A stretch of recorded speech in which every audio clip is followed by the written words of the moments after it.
For over a year now, we have had to slow down, pause, isolate ourselves from one another.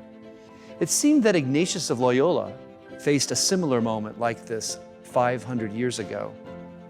You might call it Ignatius's cannonball moment, that moment when serving as a soldier on the ramparts of Pamplona Castle in Spain, he was wounded in battle by a cannonball that fractured his leg.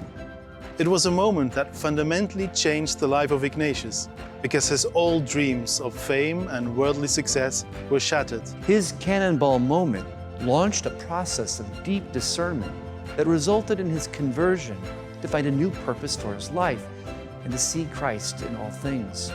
He discovered God had a greater dream for him, a dream which would allow him to no longer put himself in the center, but rather God and the others he would meet on his journey. Yo entré a estudiar en la Universidad Loyola y comencé a estudiar el grado de Relaciones Internacionales. Desde ese momento me empezaron a llamar mucho la atención las migraciones y empecé a colaborar con la Asociación Pro Inmigrantes de Córdoba.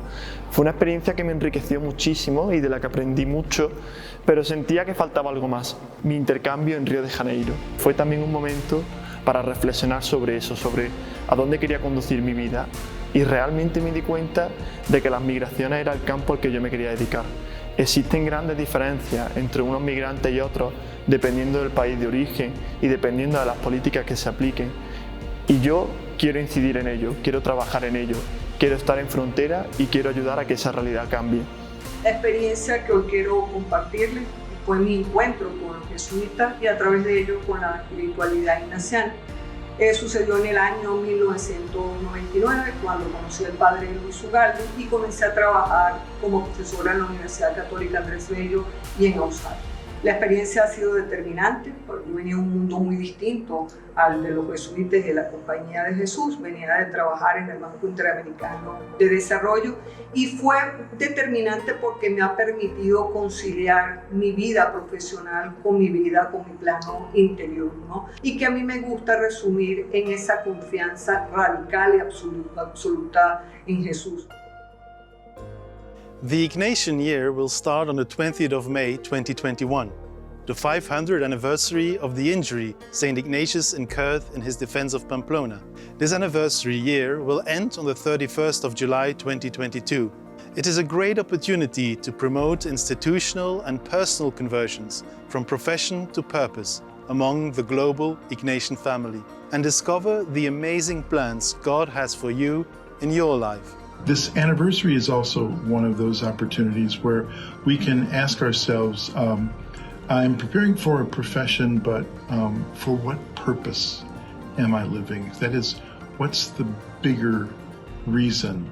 As a student, I see this Ignatian Year as an opportunity to rediscover the figure of San Ignacio de Loyola. It's also an opportunity to revisit his figure as an inspiration.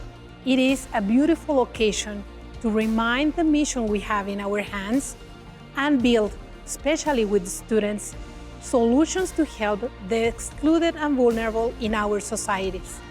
It's an opportunity to go back to the Ignatian basics, to redraw from that Ignatian spirit which rekindled the fire for excellence and margins. I see this year as an opportunity to have a personal process of conversion, to live out my vocation as a Jesuit teacher and researcher at Xavier University. So the Ignatian Year is a unique opportunity for us Jesuits and lay collaborators to engage our youth around the topic of purpose. We welcome you to this anniversary and encourage you to use it as a time where you too might discover what God has in store for you. It's not only what have you done, what are you doing, but what will you do, especially for Christ.